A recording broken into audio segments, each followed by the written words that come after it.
Okay, Ji, we are live now. All right. All set to go, yeah?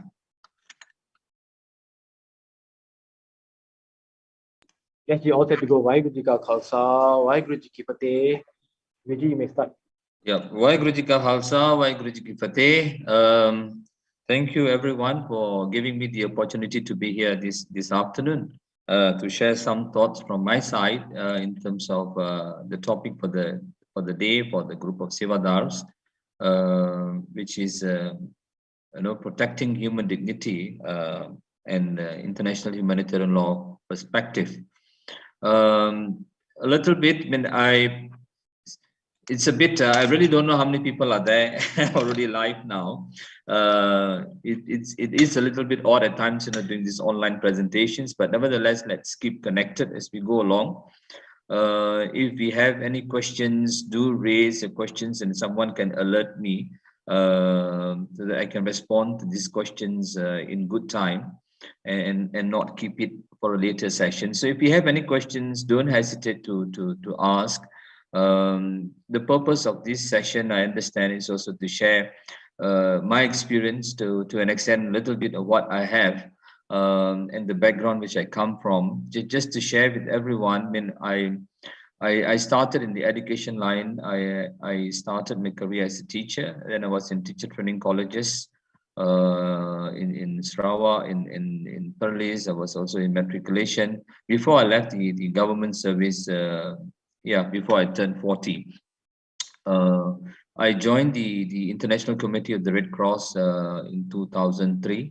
And I just left them very recently. So it was about a span of actually more than 14 years to be precise. It has been about 17 years with the ICRC, which we commonly refer to the International Committee of the Red Cross. I will share with you. You can ask me what this organization is all about. And largely, so that has been my career. Spent my last one in Nairobi. I started off in Kuala Lumpur. I was in China a number of 5.5 years, covering the East Asia region. Subsequently, I was based in South Sudan. That was very, very, an experience which is very, very practical, reaching out to the people who were vulnerable, people who were out there.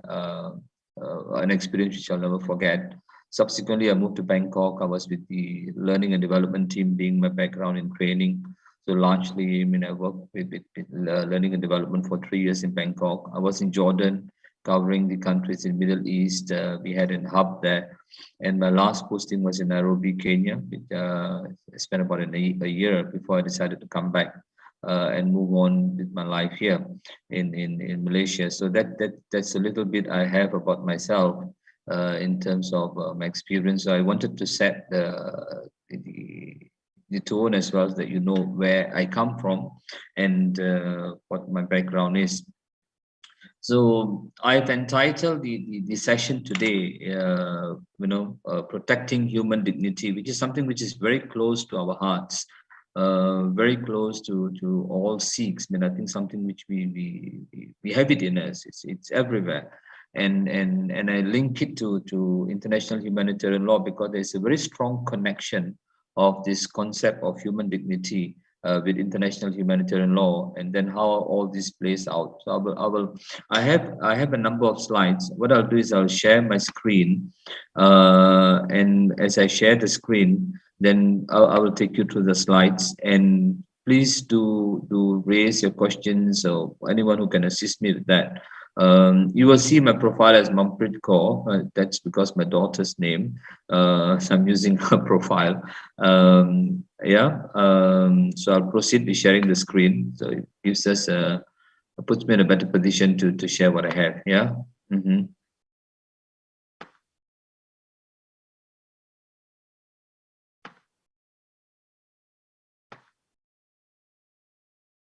All right. So, as I said, this is the topic of this afternoon, protecting human dignity. Perhaps, I just have a presentation structure here, but if we feel that we need to I'm flexible. We can we can play around with the structure, not an issue at all. So the idea is very much, I'm just throwing this whole idea, what is human dignity, what does it mean to us, and then some initial clarifications, on IHL, very, very basic, nothing going deep into it. Maybe we explore a little bit of IHL, and then linking it to how do we respect human dignity in our daily lives. And probably a question which may arise as well is, what is the link between the International Committee and the Red Cross and IHL? Why is there such a very strong nexus between these two? One, the organization, and two, the law itself. And towards the end, perhaps I can also share a little bit what career opportunities await with the ICRC. And then we have question and answers. But if you have questions along the way, do not hesitate to stop me, or rather respond to a question, then rather wait towards the end. And sometimes we miss clarifying, and sometimes the moment is lost and is lost forever. Yep, so that's a bit the structure of the presentation. I hope we are fine with that. Human dignity, when we use this word human dignity, this term, what words come to our minds? I would like everyone who is actually watching me, you will have the chat box. If you can just type in one word which comes to your mind, when you hear this word human dignity, what comes to your mind immediately? What can you relate to human dignity in your understanding? Yeah, perhaps 30 seconds for that. Yeah, so if you can just type in the chat box you have.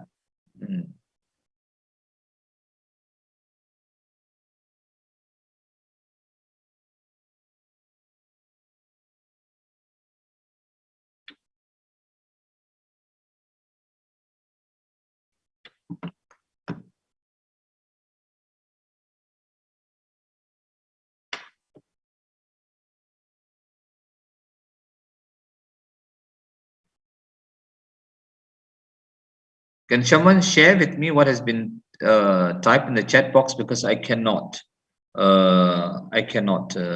see what's in the chat box.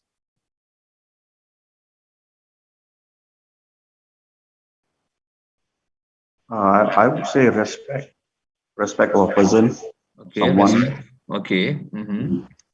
Anyone else wants to chip in?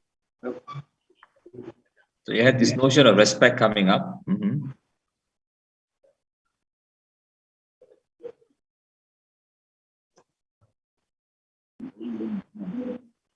I would like this to be as interactive as possible, otherwise it ends up being a one-way mode, which can be quite lonely in this journey where we don't see even faces in the presentation.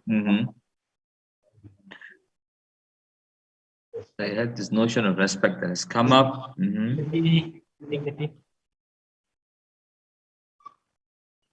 I couldn't get that. I couldn't hear you. Dignity. All right. No, I guess we all have these thoughts in our head, and I guess we play around. We may not be very comfortable sharing it. Nevertheless, I ran a very quick search, and this is something that I came up with. It's not perfect. It's not the definition. It's interesting when you see this and say right of a person to be valued and respected. I think it's what mentioned by Virji just now when you use the word respected and valued for their own sake. We are valued for being a human being and being a person as a human itself, and something which is sometimes appears so simple and very often you find that this is a big issue in terms of what happens around us, not only in our daily lives, but also I think it becomes much more vulnerable when we talk about situations of armed conflict.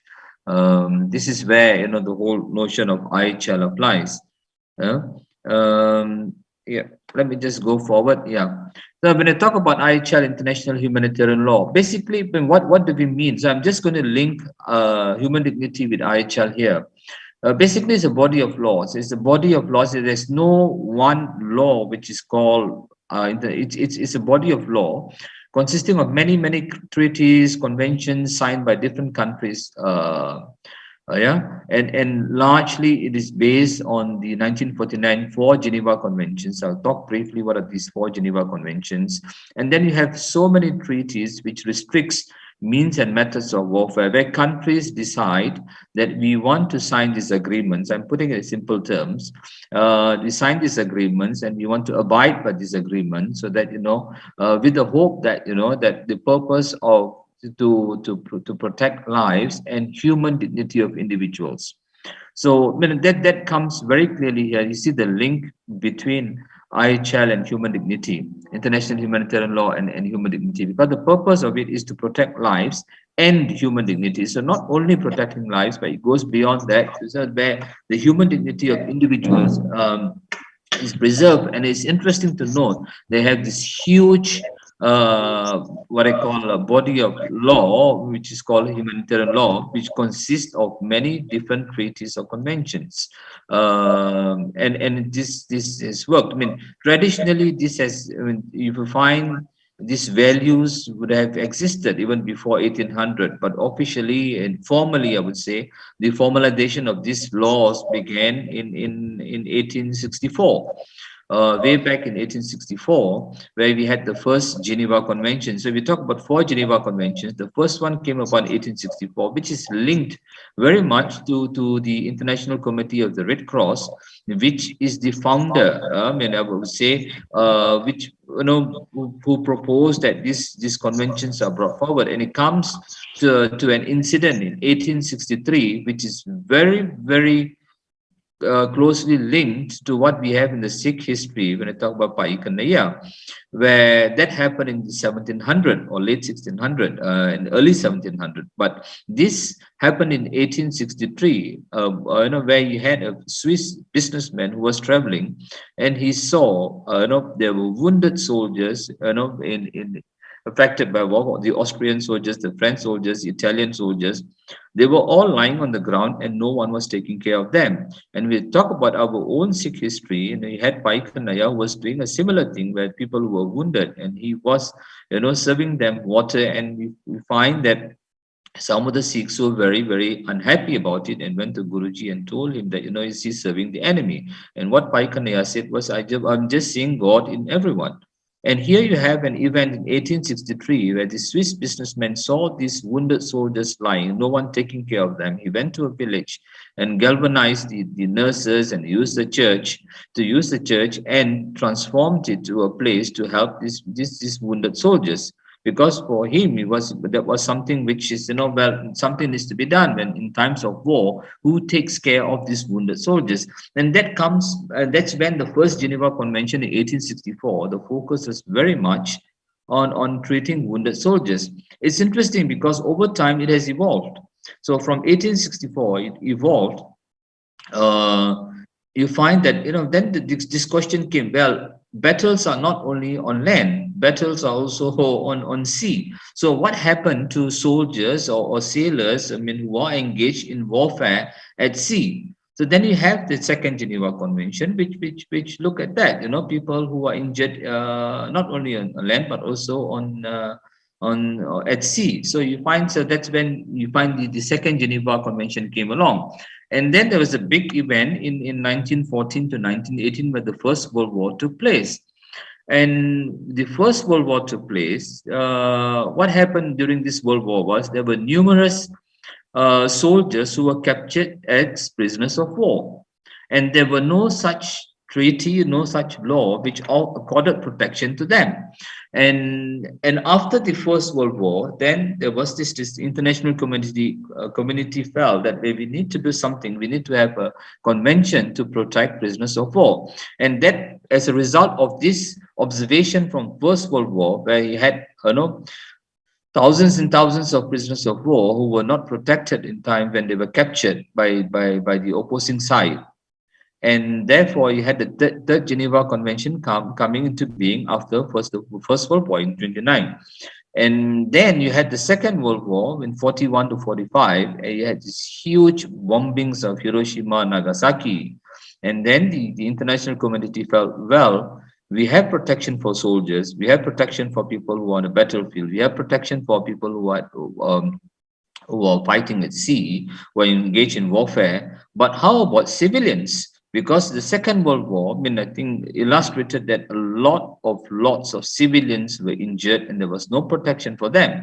And I think this ended with the bombing of Hiroshima and Nagasaki, where they were largely civilian casualties, not people who were engaged in war. And that's when the Fourth Geneva Convention came by. And that's why you call it the 1949 Four Geneva Conventions. They were combined, and then you had the Fourth Geneva Convention, which accorded protection for civilians. So you see, it is a process of about 60, 70 years over time.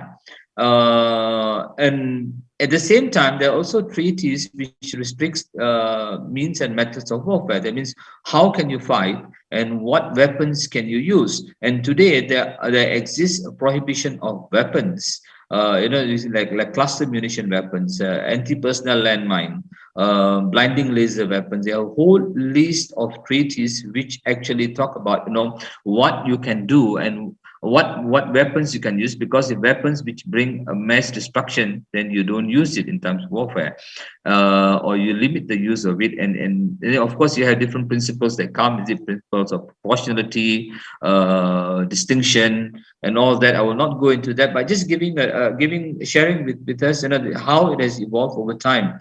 And then from 1977 you had additional protocols where I say, well, today the warfare which exists in the world today, it's not only between countries. You find the nature of warfare has evolved into largely non-international armed conflicts. That means you have, if you want to use the word civil war, basically you talk about situations in what we saw in Sri Lanka, what we saw in Aceh, what we saw in what's happening in southern Thailand today, what's happening in Mindanao. You have internal, if you look at armed conflicts ongoing in all around us. It's surprising when we say Malaysia is very quiet, but if you look around. And then you had additional protocols, additional rules which talked about, okay, what rules do we need in times of international armed conflict? What rules do we need in times of non-international armed conflict? So you find IHL has evolved over time as well, and will not go into more detail about it, just to illustrate that point. So it is not stagnant, it's not, but it's dynamic. Law is always dynamic, and I think it's always a response from what we see, and then you find laws develop. And the focus is very much is protect lives and human dignity of individuals. One distinction which we need to make here is, when we talk about humanitarian law, it is only applicable in times of armed conflict. So in normal, for example, in Malaysia today, we are not in a situation of armed conflict. So you find that IHL is not applicable.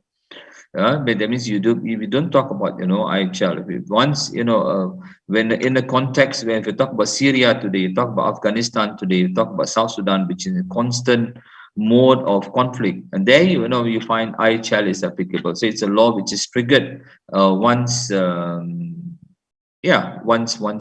an armed conflict, and then that law begins to apply. So in times for us in Malaysia today, well, the law which will apply will be human rights law, and that is the responsibility of the state to ensure that human rights of the countries, the various rights are respected. And of course the state also has the right to suspend some of these rights when emergencies are declared in times of national security and on. So therefore the onus is very much on the state to ensure that human rights are respected. Whereas if you talk about international humanitarian law, then it's the responsibility of all parties to a conflict. So, for example, in a context like Syria, or if you context of Afghanistan, you find the government of the day has to respect international humanitarian law. At the same time, there are different warring factions in Afghanistan. They also have to respect IHL. So the onus is not only on the government of the day, but also any party which is engaged in a conflict to ensure that,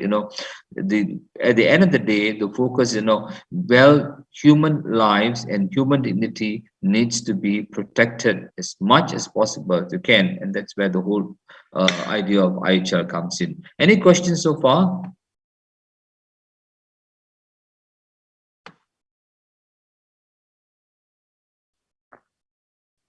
All right, I'm going to share you a photo of armed forces in Mali. Mali is in Western Africa, captured by rebels. And if you look at this photo, I would like to have some engagement from whoever is viewing the session. Now, can you see the photo? So you find there is someone who is blindfolded, captured. Yeah, and you can see four people, but basically four. You want to use the word rebels, or you use the opposite side has captured this person, and they are looking like as if they're sitting on yeah, and so I'm just looking at this picture here. I mean, this photo here. I have a couple of questions.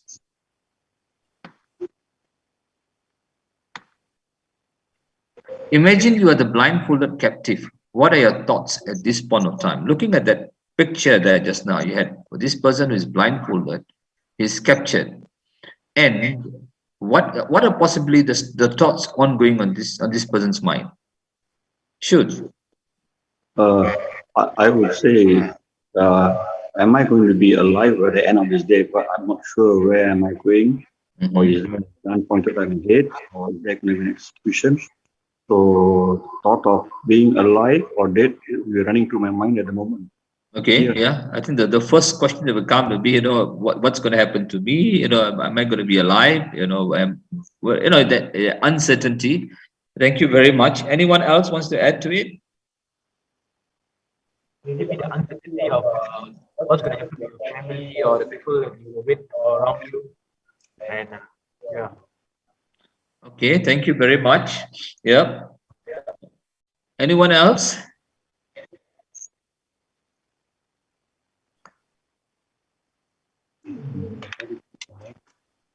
Yeah, possibly, you just don't know, when is my next meal, where's my family, what's going to happen to my family, what's going to happen to me, where am I going, where am I, if I'm blindfolded, I don't even know where am I being held. So there's a lot of uncertainty that is probably playing on the mind of this individual. Now, on the other hand, now, if you are one of the guards, what are your thoughts at this moment? So you have this blindfolded captive. You are one of the four guards, yeah, as you saw in the photo. What are your thoughts?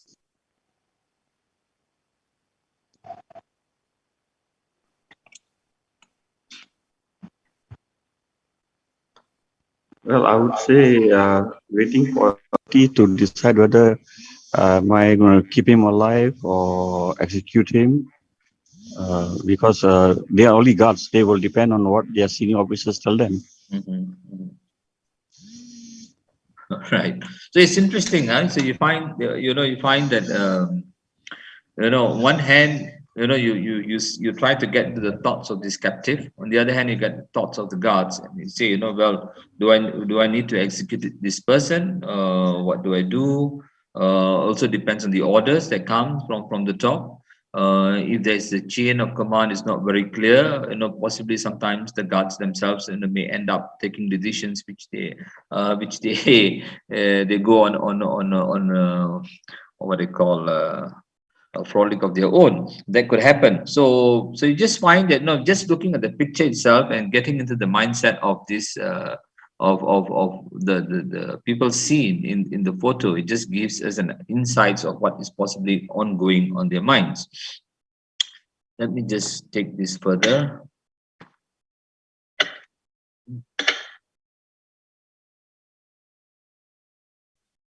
I wanted to have groups, doesn't matter.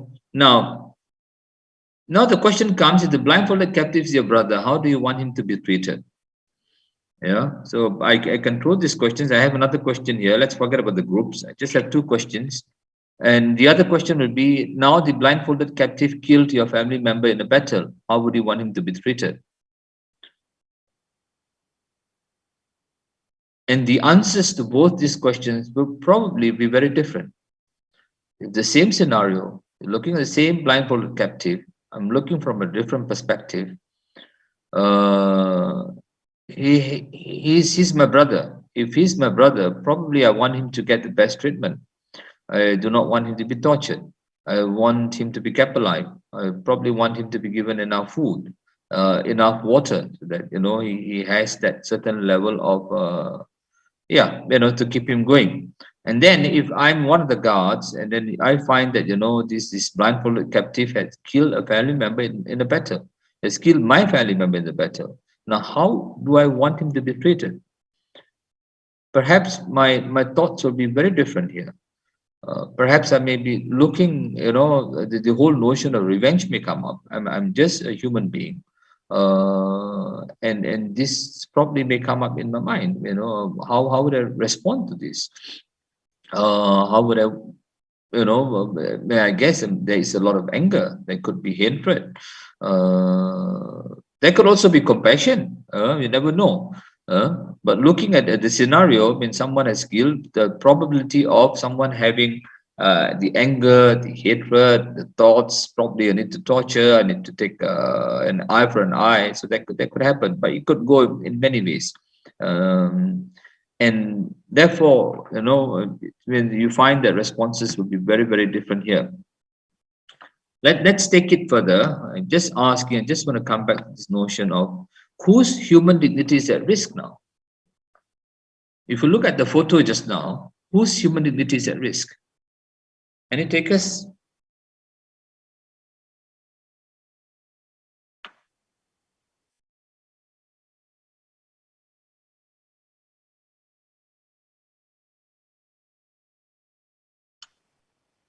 Anyone? I would think that it would be the person with the blindfold, because we have 5 other guards running around him and he's alone. Yeah. So say his dignity is at risk. What's going to happen? Yeah, agreed. Yeah, agreed that his human dignity is at risk. Which perhaps he's in a more vulnerable position. He's in a position where he's not much in control. The only thing he can control is his mind, his thoughts. But apart from that, there's not much which he can do, and likely that very likely his human dignity is at risk. I think it's very, very plain here. The question, I think that's how you have answered already. How perhaps something to look at is also the other way. How about the human dignity of the guards? Is there any way their human dignity is at risk as well? Yes, because it depends again on how they react. If they get personal because they take a revenge because the captive had killed the family, then the after effect of killing the captive, if they deal with, will also affect his mind patterns, his thought patterns, his belief towards the humans right now, and will it go continuing killing other people? Then comes into play. Yeah, exactly. Yeah, it's always we see someone who's vulnerable, and of course the human dignities will be very much likely affected. But also someone who is in a position of power, someone who appears to be in a position of power, someone who is sitting there and we're looking at the photo about the guards. Even their human dignity is at risk, and it's very much related to their behavior, how they respond to the situation, what they do. And that will affect if they maintain their composure, probably their human dignity will be less at risk. But if they are overcome by emotions, they start torturing the prisoner, they start taking revenge, and they do all sorts of things, and they don't treat the prisoner well. And then you have an issue whereby your human dignity is also affected, because our actions, what we do and what we say, it does reflect. It also affects our dignity, even though we are in a position of power. But the way we behave, the way we carry ourselves, we also affect our own human dignity. I think that photos, I think illustrate that as well. Let's move on. I will not go into the rules to protect prisoners. I think I'm looking at time. Yeah. I'm not going to ask you to propose rules that are needed for prisoners during armed conflict. Probably from the photo itself, I think the discussions we have had, we were talking about providing enough water, making sure they are not tortured, they are not physically abused. enough food to keep them going. So this would be some of the rules, and IHL talks very much about all this. If there is a captive who is a person who is captured, who is a prisoner, well, they need to have, you need to have, there are, rules which govern that very much, that prisoners need to be protected, enough space. It's interesting, where you also have, giving them at least 1 hour per day to actually go out if you are captured, and then there is available space in your sphere. Then you will need to allow them to go for their physical workouts and etc. Being able to contact their family members. So you can go, there are a whole range of rules which exist where prisoners need to be protected, and all this relates very much, in preserving the human dignity of people who are caught. Because once you are caught as a prisoner, you are no longer active in battle. When you are no longer active in battle, you are no more longer active in combat. So therefore, you need to be protected. And international humanitarian law, if you look at the Geneva Conventions, very much accord the protection for prisoners, largely the third Geneva Conventions, that there need to be protection for prisoners in times when they are captured. Now let's move on. Okay. Now I'm just going to share some photos. I think this is going beyond prisoners. I think looking at photographs, and let's pick a couple of these photos and see, okay, what rules are needed to protect the lives and human dignity of those affected by this armed conflict. Yeah. So let's pick a couple of photos. I mean, there are a number here. I don't know if anyone wants to pick one photo from this. I have 10 photos here. And looking at that photo, we have this photo collage here, and probably someone may want to say something where will there be need for rules to protect human lives and or the human dignity of individuals. If you look at this particular photo, anyone wants to try again? Shoot. How about 3A? 3A, okay. Because you see, they have the population, I think, trying to escape a war zone. So, what role will the oppressor play to protect the people, or are they to go and just take them out? Because if they are running out of a war zone, that means the current defenders are no more there. So they are going to depend on the oppressors who are there for their livelihood and for living. Yeah. Protect them. Thank you very much, Viraji. But this is, if I'm not mistaken, this photo is taken where the refugees were crossing from Cambodia, Thailand. And these are all civilians, and very much, you find that it's not only the prisoners, but it's the normal people who can be affected in times of conflict, and they need protection. They need to have be given the necessary food, shelter. And if we look at this scenario itself, probably there are also families. They may be separated from families as well. How do we reconnect families? How do we get them connected back to their parents? Children from their parents, siblings, a brother from a sister, a mother from the daughter, father from the daughter. So there's amazing range of areas that we can look at. Okay, how do we get people reconnected? Basic needs, definitely: water, food, shelter, clothes. And how do they start lives, and where they're going? So they are moving on to refugee camps. So this is something interesting here. I think immediately when you look at this picture, it just tells you, and all this is covered by international humanitarian law. It's talk about the Fourth Geneva Convention, protection of civilians, and then it becomes the obligation of states to ensure that if this happens in their context, then there is an obligation, and of course with the support of international community coming in, and the relevant agencies to be involved in this process. Thank you. I'll just pick 7A and just 7A is a destruction. What do you see in 7A? Destruction of a religious building. Yeah, so when places of worship cannot be attacked, And here you find that, I mean, this is the reality. And then IHL seeks to say, well, places of worship should not be attacked. The same goes for school buildings. School buildings, public places where, the public users, they are protected. These are protected venues. At no cost they should be attacked. But nevertheless, the whole issue arises.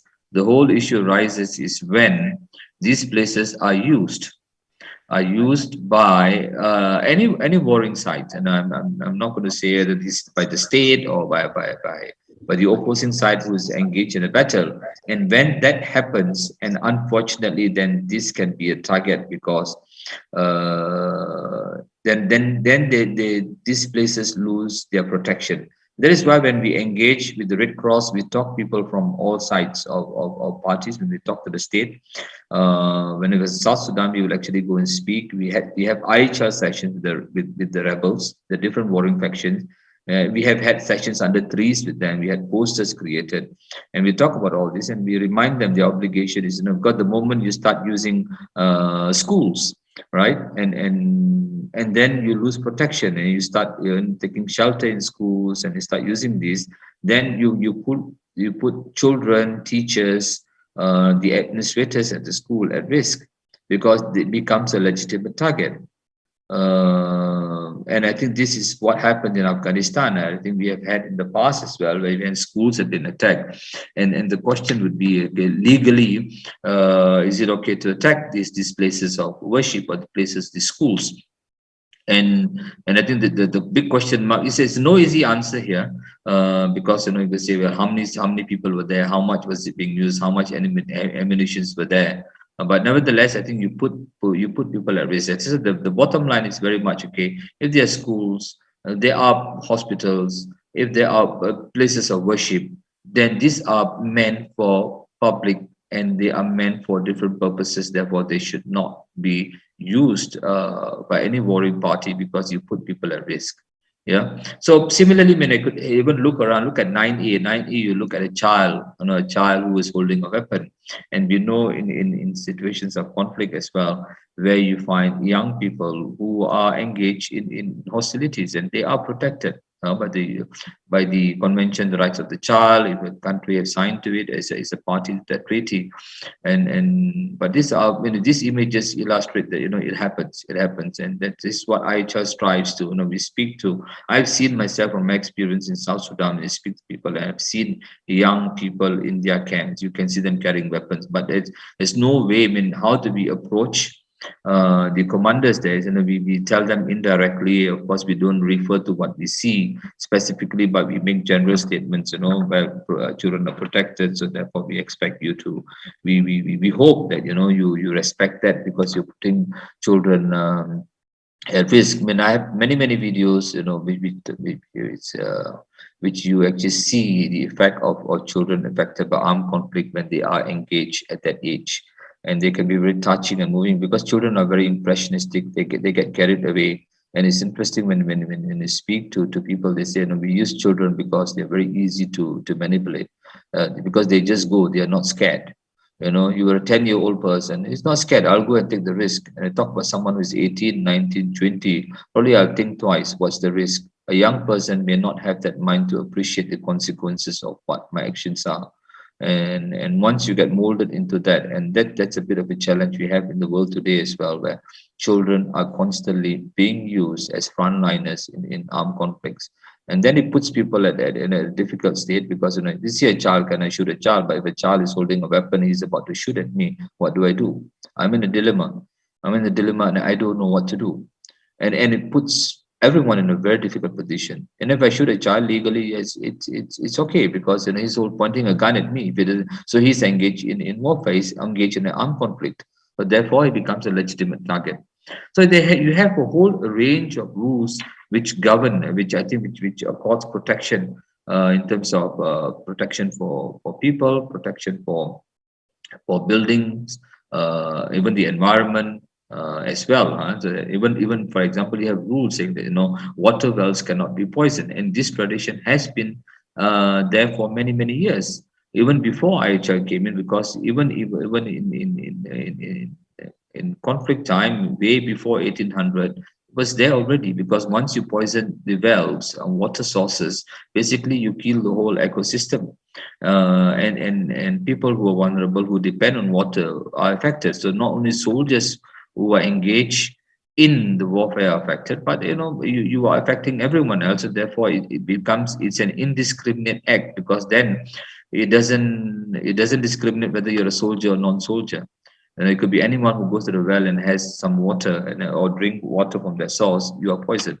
So you have this whole range of rules which govern. So just gives an idea of what IHL is all about. It's basically having rules, having limitations. Where even wars have limits. It's not like a no limit kind of. It's not open season for everyone. This is what the ICRC does very much in promoting IHL. I will not. Let's move on now.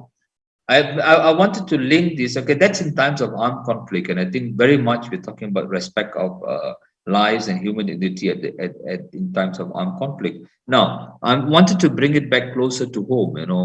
How do we promote the respect of human dignity at home, at college, or at the workplace? I think in our daily lives, I think it starts all there. Everything starts there. What do we do? What have you observed so far in our lives where, or what can we do to ensure that human dignity at home, there is this respect of human dignity at home, human dignity at college, and with our college mates, with the lecturers, or at the workplace, with our colleagues, with management. Anybody wants to give it a shout? I think there are lots and lots of examples will come up.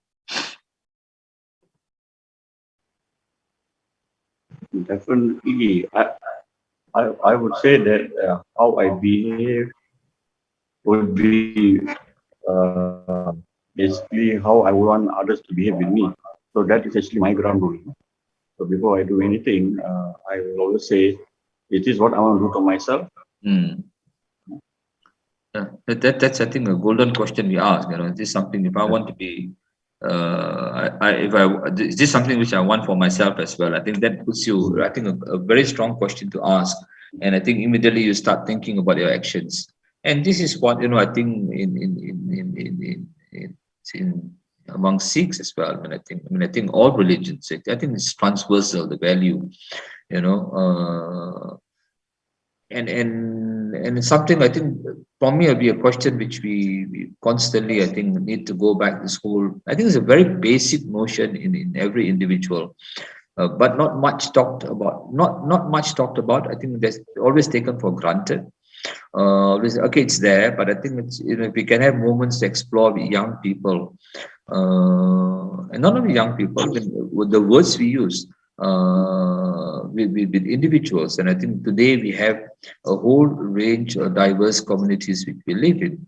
If you look at Malaysia, we are today, or we want to go beyond that, we have lots of multicultural communities living around us, and how do we actually see these different communities? How do we approach these different communities? What kind of mindset do we see them, and how do we talk to them?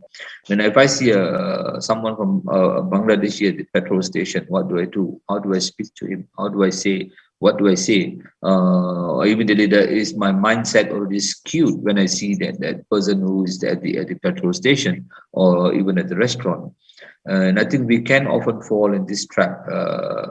Immediately sometimes how we are formatted, and then we the whole notion of human dignity just goes behind the scenes, and I think our frame of mind overtakes that and starts labeling, and probably there's this danger to be conscious of how do we actually see diverse communities. If someone, to talk about of not only my race, not only my religion, but also different sexual preferences, and what happens? How do I approach that person? How do I treat the individual? I think these are strong questions we need to start asking already. If you look even if I see someone who is seen as part of a gay community, how do I respond to that? I'm just leaving these questions there, and perhaps something to think of, and think deeper, and as we go along. Yeah. Um, yes. Anyone? Okay, let's move on. Now, what is the link between IHL and the International Committee of the Red Cross?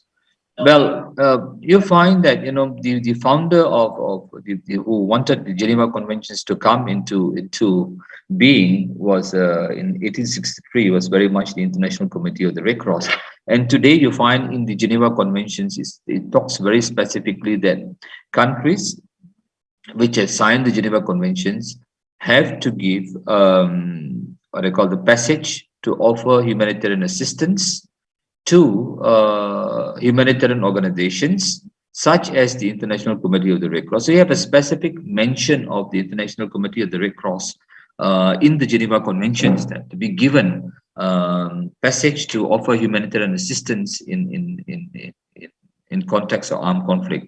So you see, so you find that's where you find a very strong nexus between the IHL and the ICRC. And the ICRC is often referred to, when I say ICRC is the International Committee of the Red Cross, is referred to as the guardian of IHL, because whenever we go and whenever the ICRC goes and speaks to different parties, the state or the different parties, warring parties, we always remind them of the obligations of international humanitarian law. We do a lot of sessions, we do a lot of training sessions in the hope that, this is always at the back of the mind of people who are engaged in warfare. Because the whole notion is very much that, we want to have limit the consequences of warfare, especially in terms of, to protect the lives and human dignity of individuals. So that's very much the underlying notion of IHL and how this links with the International Committee of the Red Cross. Now, some questions here, what career opportunities are there at the ICRC, the International Committee of the Red Cross? And I mean, I think before me joining the ICRC, the Red Cross, I had the impression it was very much a medically related organization. Yes, we have a large number of doctors, largely surgeons. We have a large number of anesthetists who actually do a lot of medical work on the field, especially in context of armed conflict. You even have you have war surgeries being done on the spot where there is conflict ongoing. Of course, you have surgeons, you have anesthetists together with them.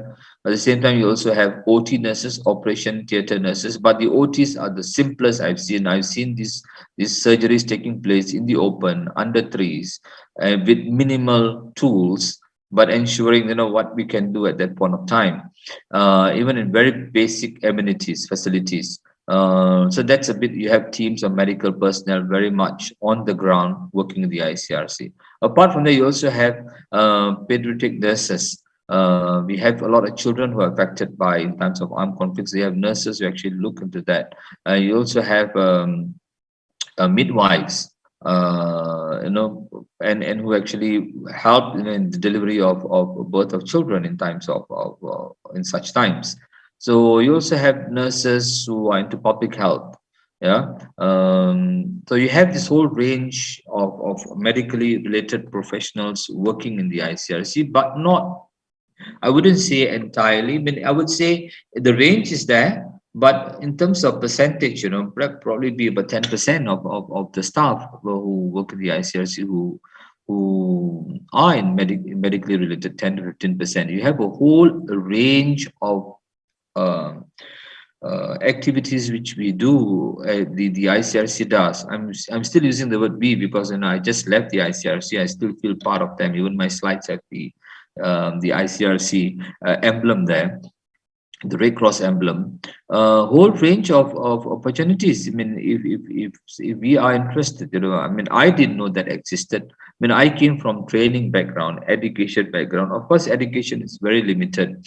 And I started working on a program called Exploring Humanitarian Law for young people in schools. And the focus is very much working in different countries. So I work in about 10 different countries, from Mongolia, South Korea, Japan, China that was doing in Asia, Indonesia, Thailand, Cambodia, East Timor. I did in Malaysia as well. In Jammu Kashmir, looking specifically in Jammu Kashmir state, and also in Iran, supporting on. So that was very much on the education line. So that, but I would say in terms of education or training, there are not many. Largely the institution, the ICRC, takes people who have field experience, and you have had experience working on the ground in the context of armed conflict, and then you fit into the training unit much better. This is where I was working with the last, I think the last 6-7 years. Apart from that, we also have lots of engineers, because we do a lot of construction, on-site construction. So you have engineers to build buildings, to set up. Okay, we're not talking about big buildings, but temporary buildings. Talking about shelters, talking about setting up latrines. So then you find the what they call, these engineers work also in terms of water supply construction. That means you work with people, we call it water and habitat. The supply of water is not there. When I was in South Sudan, you could see that there was no pipes.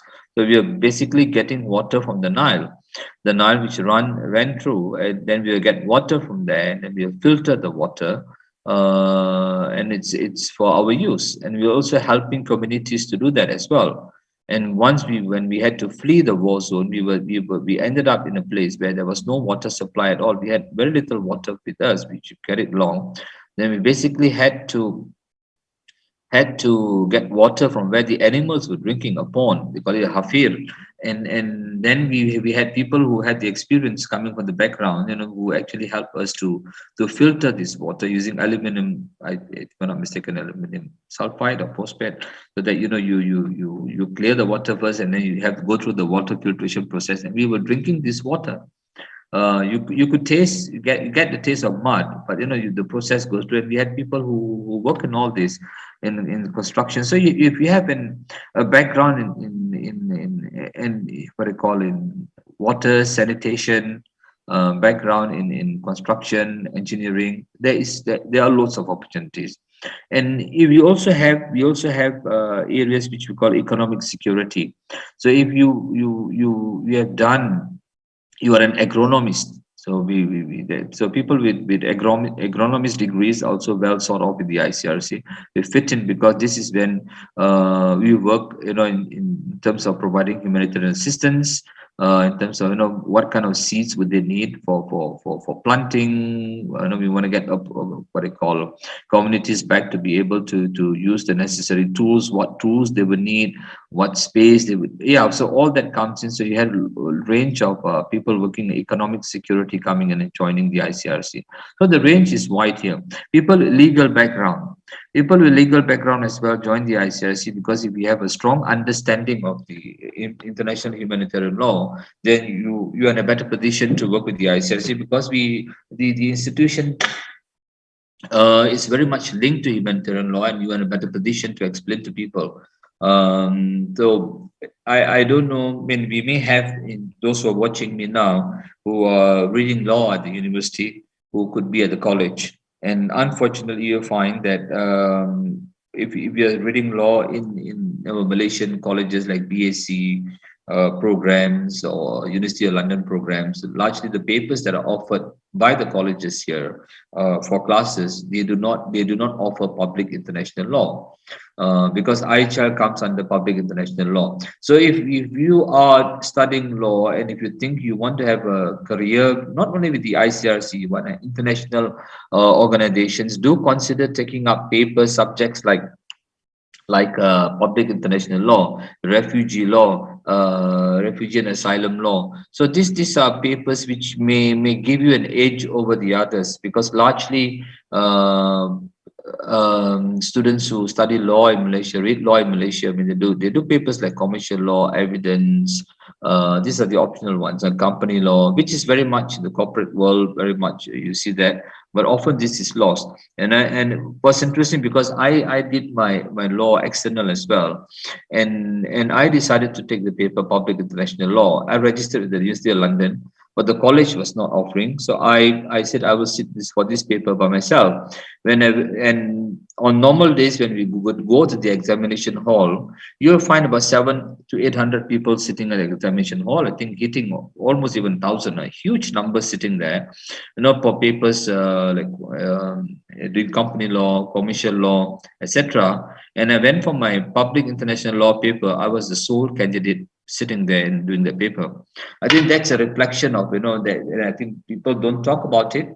Is rather than, and I think young people, and I think it's also to see there's an interest to go and working international, even with UN.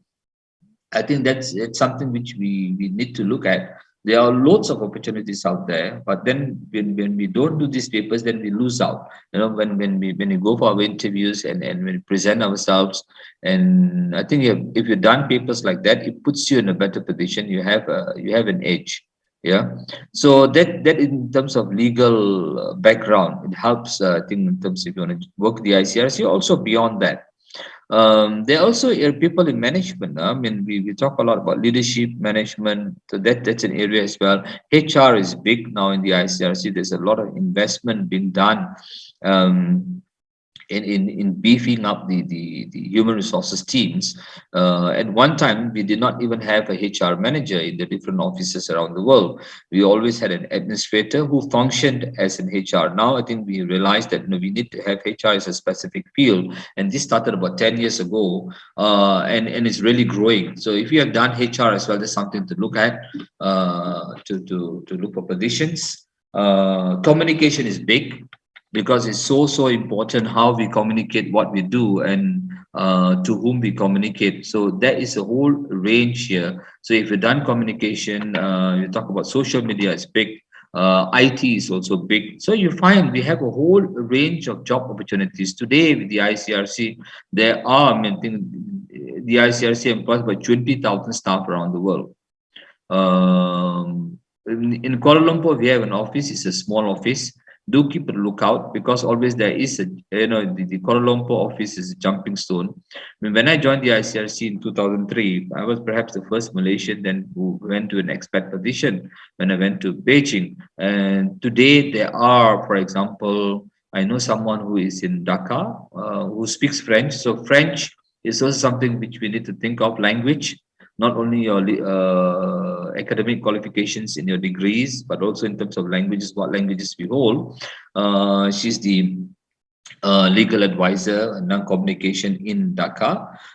We have someone in Myanmar who is the communication coordinator. So legal background, but doing communication. So you also can cut across. We also do a lot of protection work. So if you have legal background, communication background, you can go into protection. When we talk about protection, the ICRC, it means we visit prisons, we visit prisoners, we talk to prisoners, and we do it very confidentially, we do it very discreetly, and we go back to the authorities and remind them of the obligation. That's why you will not see papers being leaked out that the ICRC is saying that there are abuses in the prisons, because that's not the modus operandi of how the ICRC functions. You find a lot from Human Rights Watch, you find a lot from Amnesty International. It's a different way of working, and I'm not saying that these ways of working are right or wrong. It's just a different modality of working, and I think they all complement one another. So the ICRC is very discreet. The Red Cross is very. We do a lot of visits. We in Afghanistan visit prisons.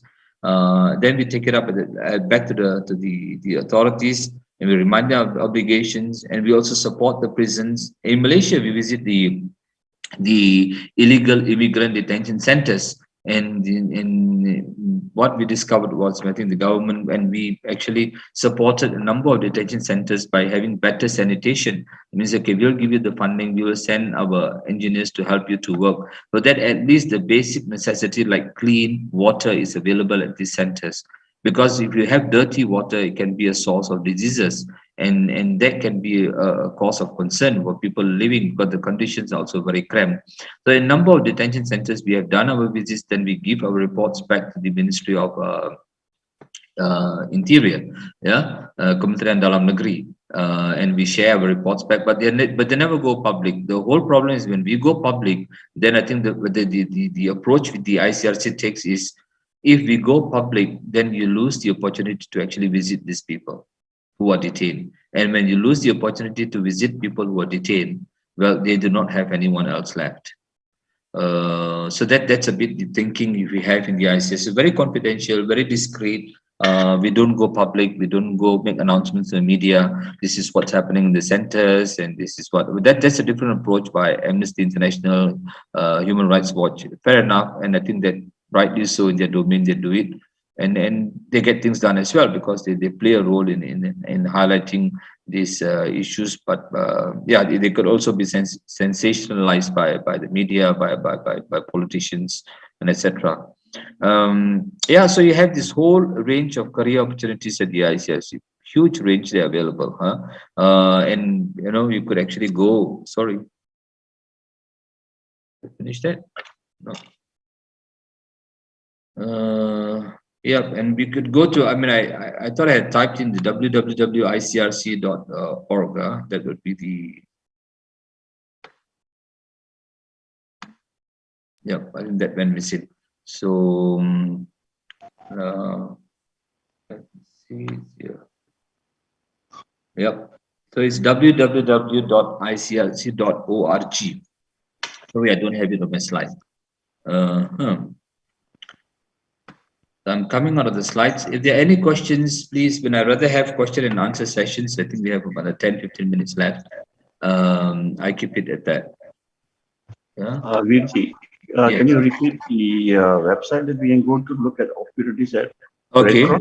www.icrc,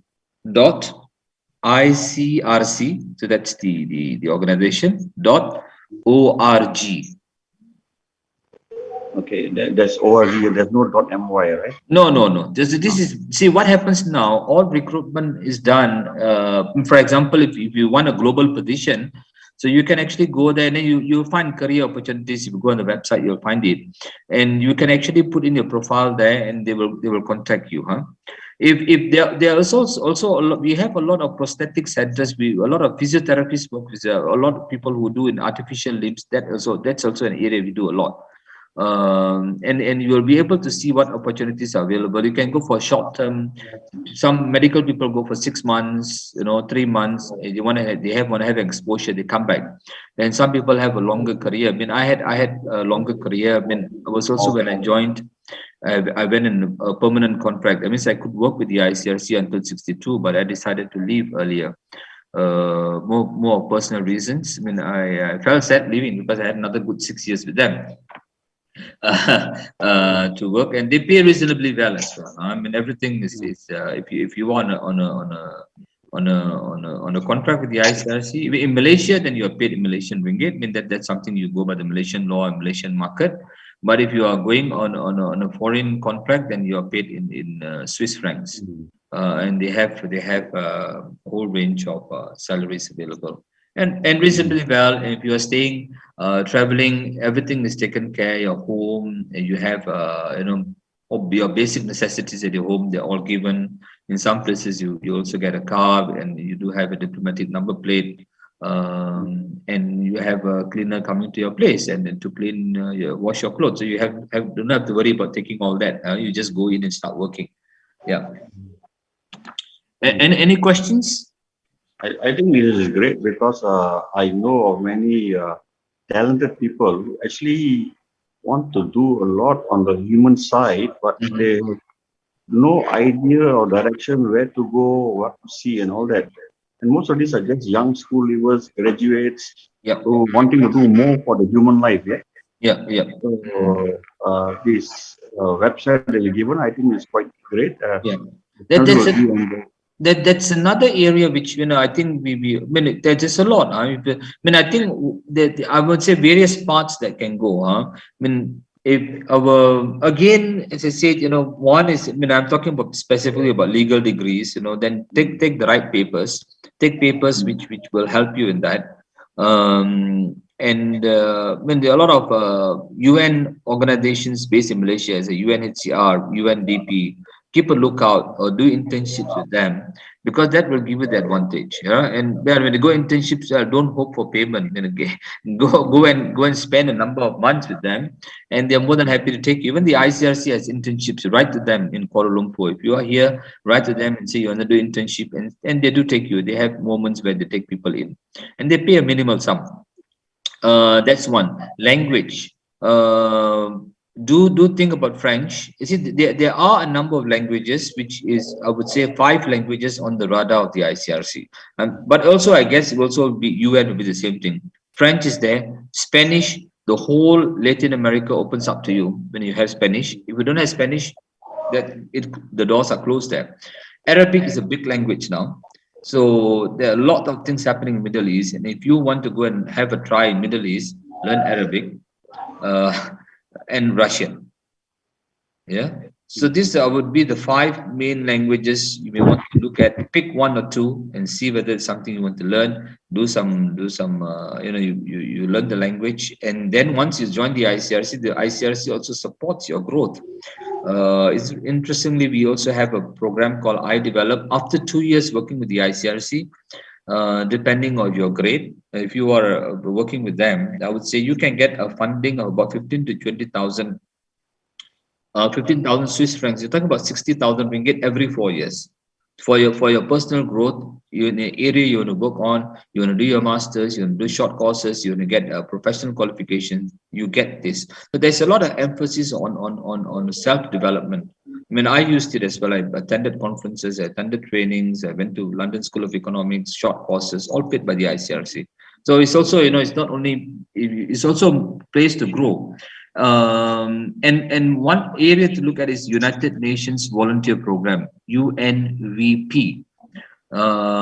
This is a program which I think young people, after getting their first degree, look at it, go and register, and you have opportunities to work in different countries. They pay a minimal amount. It's enough to go by, but it gives you a very good, I think, start if you want to join and move on in the humanitarian world or into the development world, because there are wide range of opportunities. And if you look, I have a whole UN has got a big setup in Thailand.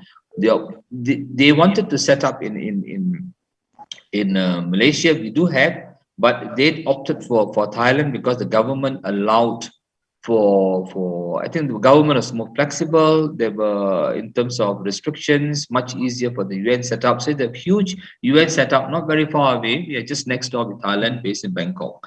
Look at the UNVP program, UN, United Nations Volunteer V program. So UNVP, I can't remember the website, but look at it as something to think of, and if you're interested, go for it. Yeah. Nothing holds you back.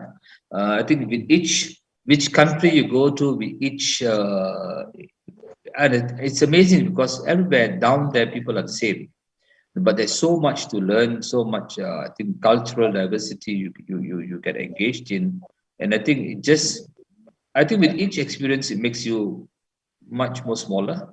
I think you're humble when you see people. When I saw people in South Sudan, just every few weeks taking their pots, pans, whatever belongings tied up in cloth with their donkey carts and just moving on in life. For them, that was their life already.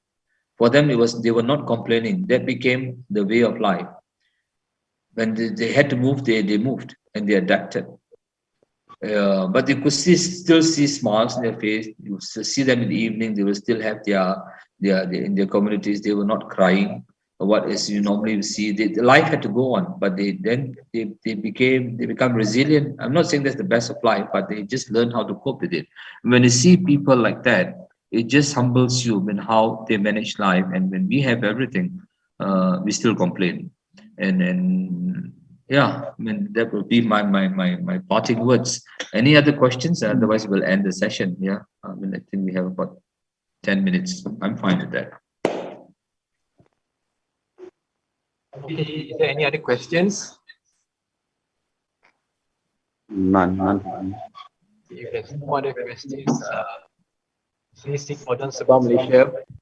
and all the East India organizers would like to thank Mr. Sukhdave Singh very, very much for coming in today, taking his time off his busy schedule to share his experiences, insights, and information on various topics on humanitarianism and ICRC. Thank you very much, sir. We hope to connect again very soon for further sharing. That's all for today. Thank you everyone for joining in. All right. Thank you everyone for giving me the opportunity, and then we hope to be able to meet again. Yeah. Thank you.